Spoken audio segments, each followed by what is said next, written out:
Ya, jumpa kembali di channel Sip Education. Belajar IPS di mana saja dan kapan saja. Pada kesempatan kali ini kita akan membahas materi kelas 7, tema kedua, sub yang kedua tentang pembiasaan diri melestarikan lingkungan. Tapi sebelum kita masuk ke materi, seperti biasa silahkan di like, subscribe, dan share video ini sebanyak-banyaknya agar channel ini bisa lebih berkembang. Oke? Ya, kita masuk ke materi kelas 7, tema kedua tentang keberagaman lingkungan sekitar.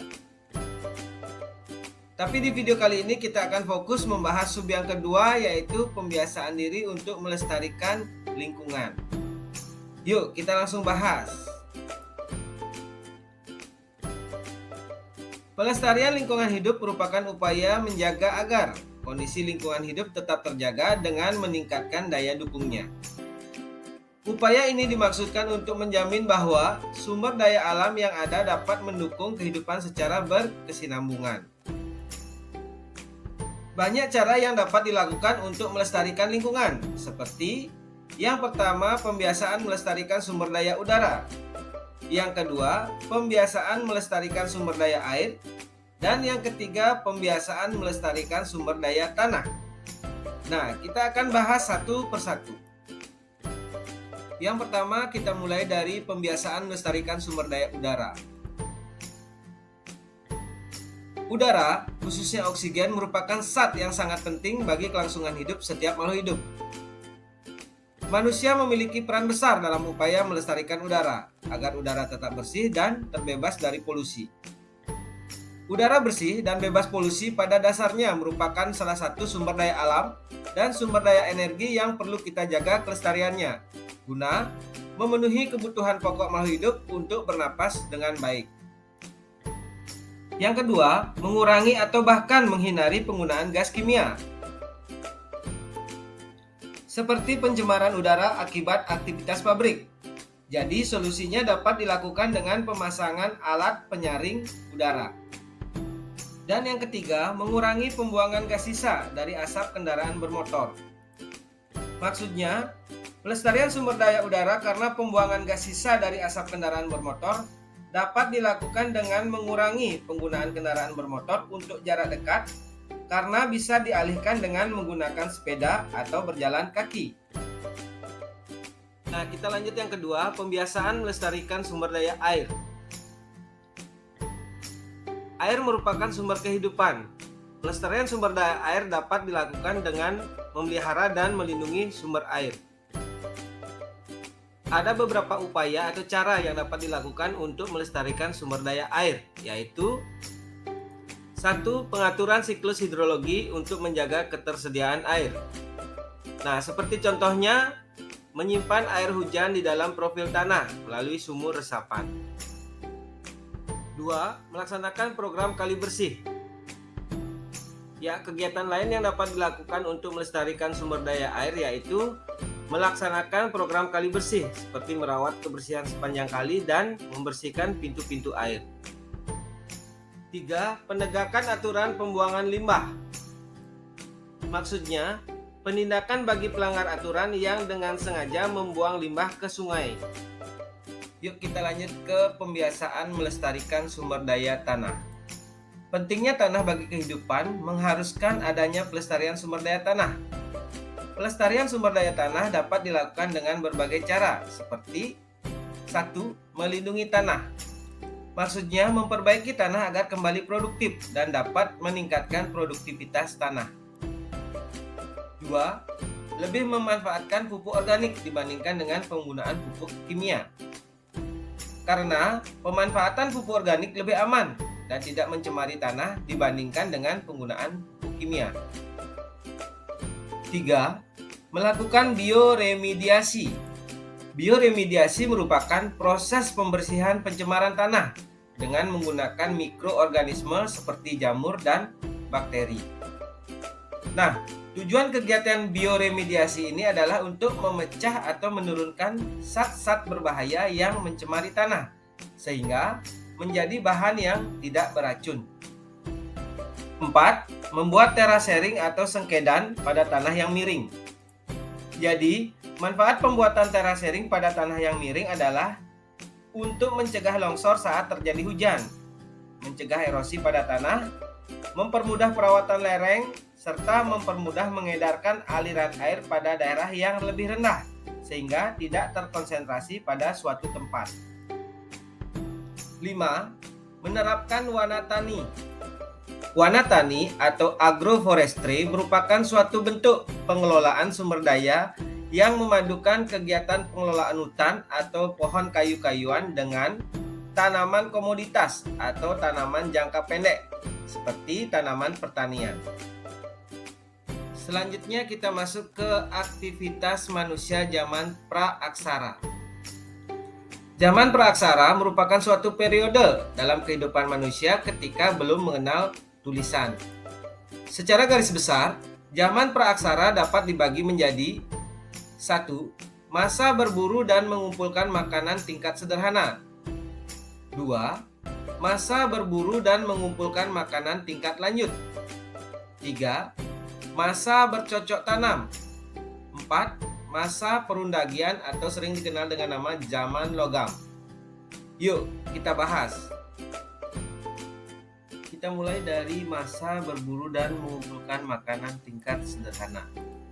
Masa berburu dan mengumpulkan makanan tingkat sederhana merupakan salah satu ciri masyarakat yang hidup pada zaman batu tua atau Paleolitikum. Adapun ciri-ciri masyarakat yang hidup pada zaman ini: 1. Memiliki akal dan kecakapan yang masih sangat terbatas.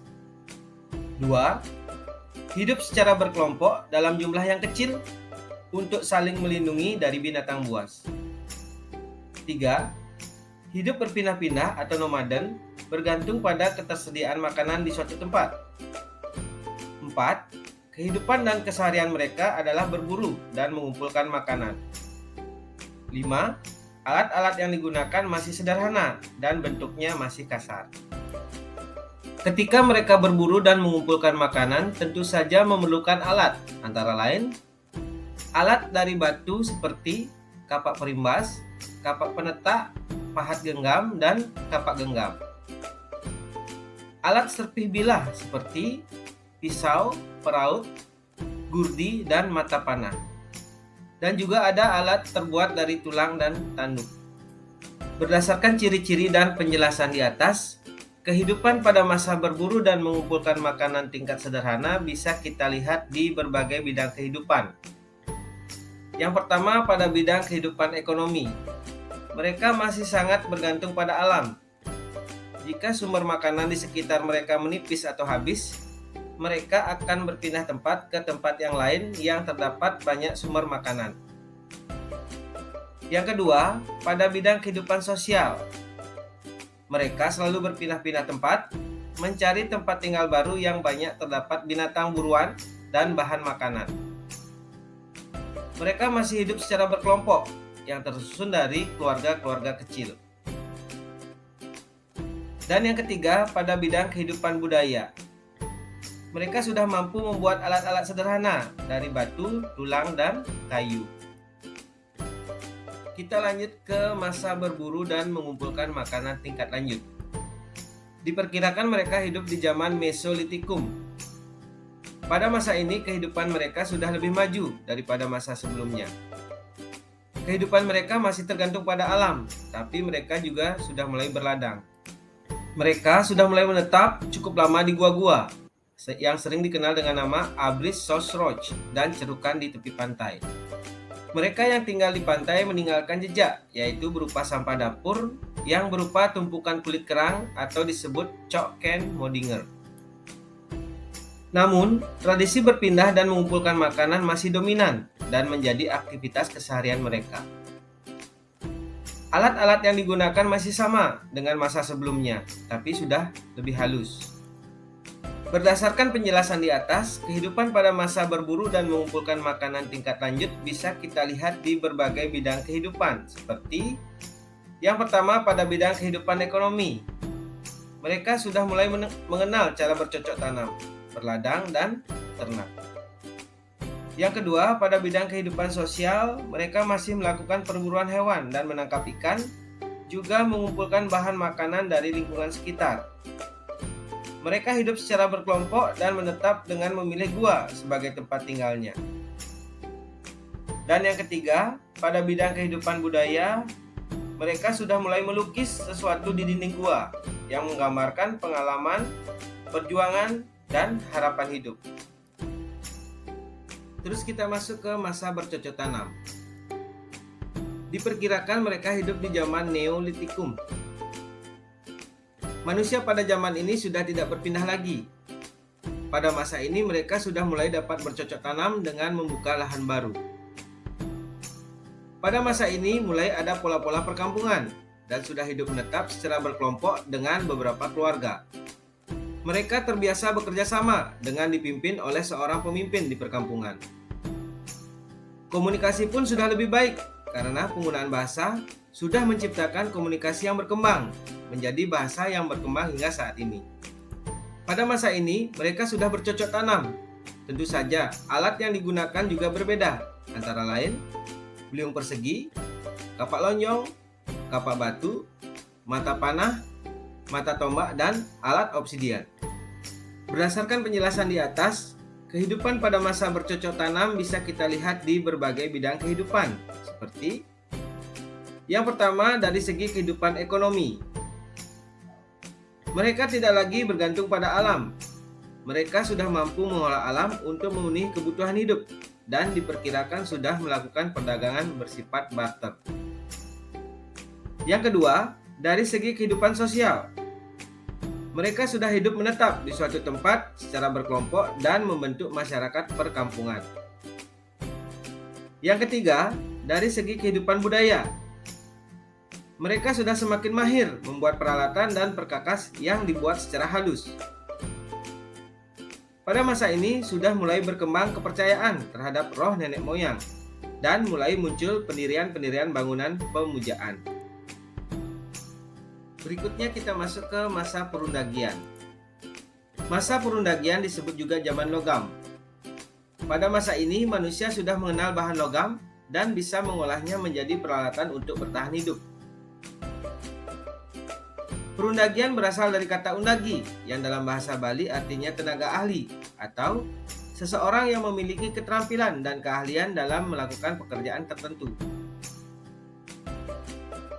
Manusia pada zaman ini sudah tidak lagi berpindah. Manusia sudah mengendalikan teknik dalam mengecor logam. Perhiasan-perhiasan diciptakan beraneka ragam seperti cincin, gelang, kalung, penutup lengan, dan sebagainya. Manusia juga sudah ulung dalam berlayar. Perdagangan pun dilakukan dengan sistem barter atau tukar-menukar. Barang-barang yang laku kala itu adalah nekara perunggu dan perhiasan-perhiasan baik itu dari logam ataupun manik-manik. Berdasarkan penjelasan di atas, kehidupan pada masa perundagian bisa kita lihat di berbagai bidang kehidupan, seperti yang pertama dari segi kehidupan ekonomi. Kegiatan kehidupan yang mereka lakukan tidak lagi sekedar untuk memenuhi kebutuhan hidup, melainkan untuk memenuhi kesejahteraan. Yang kedua, dari segi kehidupan sosial. Mereka sudah hidup menetap di perkampungan yang lebih besar dan teratur, di mana kelompoknya tersusun dalam kelompok yang beragam. Yang ketiga, dari segi kehidupan budaya. Mereka sudah mahir dalam membuat peralatan dan perkakas.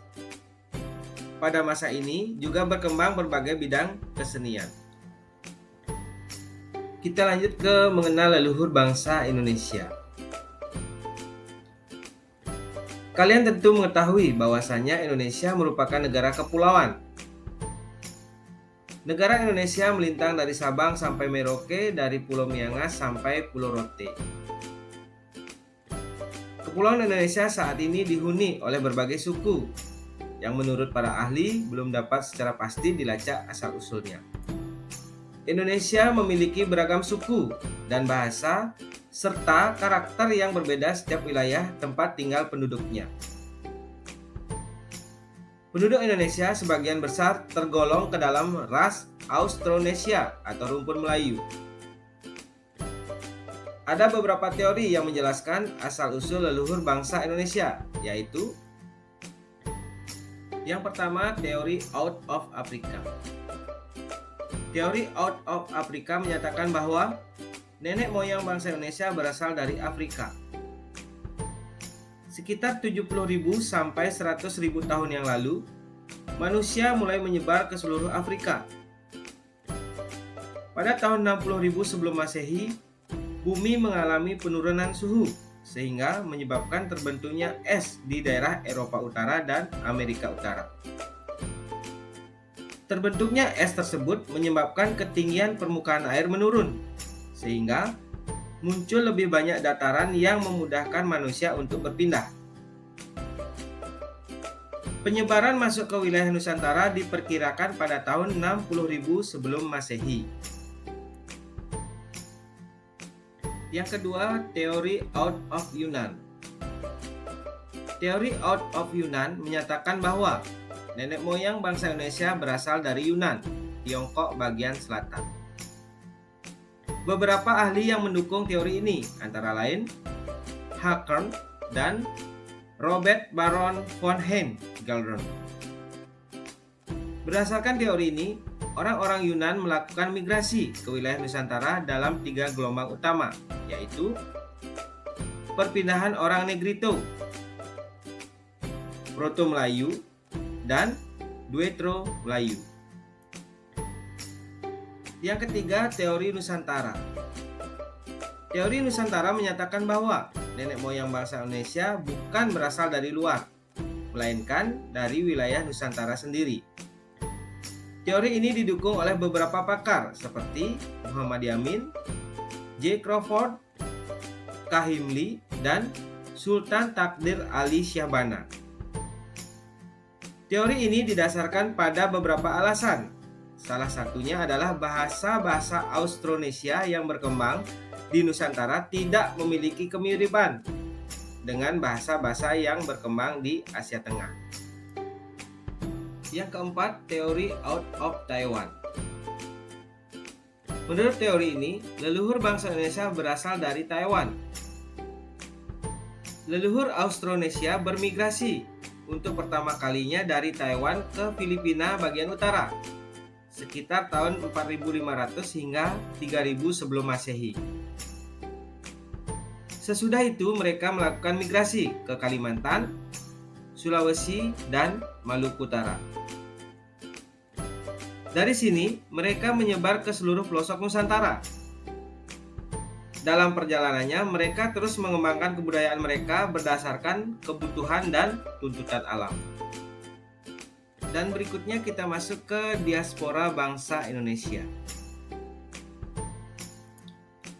Secara etimologi, kata diaspora berasal dari kata Yunani kuno, yaitu dias piero, yang artinya penyebar luasan.